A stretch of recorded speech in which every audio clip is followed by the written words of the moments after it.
Hey guys, today I'd like to show you a quick and dirty way to add textures to your photo. So here we are in my bridge. I'm going to pick a photo here. This guy down here from Vancouver. And we will load this one up.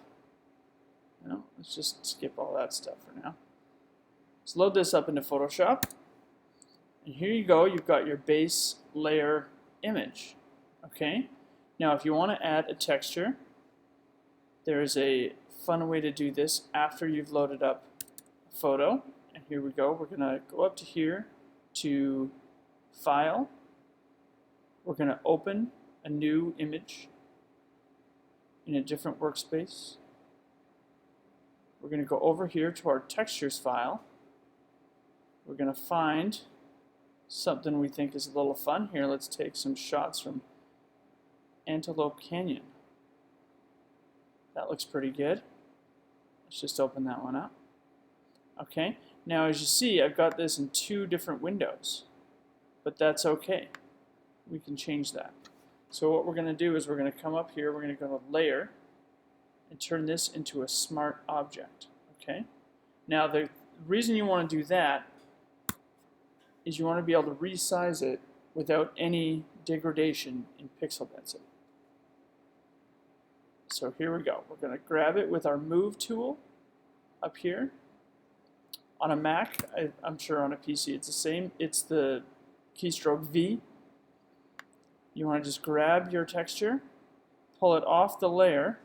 Oh, let's see if we can see our other window here. Pull it off the layer and drag it all the way up to this picture here. And then just come over here and drop it. And there you go. Now what we're going to do, we'll make this full size and we'll move this texture right onto the photo. Okay? And what I like to do here is I like to Command T for transform. And we're going to just fit this right inside the box so that it encompasses the entire image below. There you go. Now, the fun stuff comes in with these blending layers up here. Here it says normal. This is how we're viewing the image normal. You can turn it on or off. It's on top. But you can come up here and change this to any one of these funky blending layers. You've got a bunch of different options here. Not to make things too difficult, but the ones you really want to focus on are the ones here that select anything lighter in the top image to show through, and here, anything, oh, sorry, up here, anything darker in the image to show through. So what I like to do is look at some of these weird ones down here. I like this overlay one, which kind of makes the opacity kind of soft. You can kind of still see what's going on behind. It's really fun. Let's try some of these different ones. We can go to Lighten. Okay, you get the idea. This one kind of lightens it up. A lot of different ways to play around with this. It's really cool. The darker ones are a little bit harsher, but still equally interesting. Okay, so for the purposes of this, I'm just going to hit it on overlay. All right. Now what you'll see is very pink, and you may not like that sort of thing. So what we're going to do is we're going to just play with an adjustment layer here. I'm going to take a saturation layer, and what I'm going to do is I'm going to hold down the Option key or Alt on a PC and come right in between these layers. And what that does is it gives you a clipping mask. Okay? You click that. Now this saturation layer is only affecting the texture.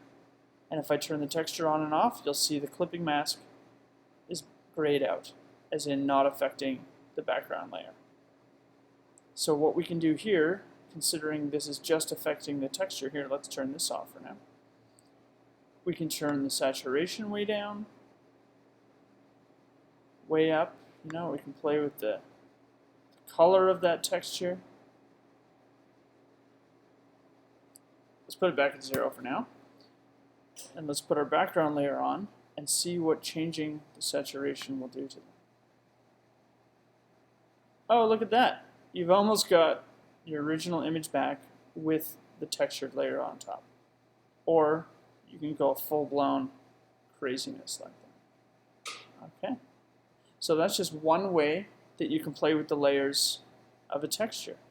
And you can add anything else on here: vibrance, curves, levels adjustments, gradients, anything you want, and just affect that one layer. Or you can put as many layers as you want. And let's say we pump this all the way up and we don't like that too much. You can come right down here to the layer and change the opacity. Pull it back just a bit. Keep that nice color, but maybe you don't want so much of it. There you go. And one last thing, layer masks are always a great way to selectively decide where you want your texture to be affected. Make sure to always paint in black.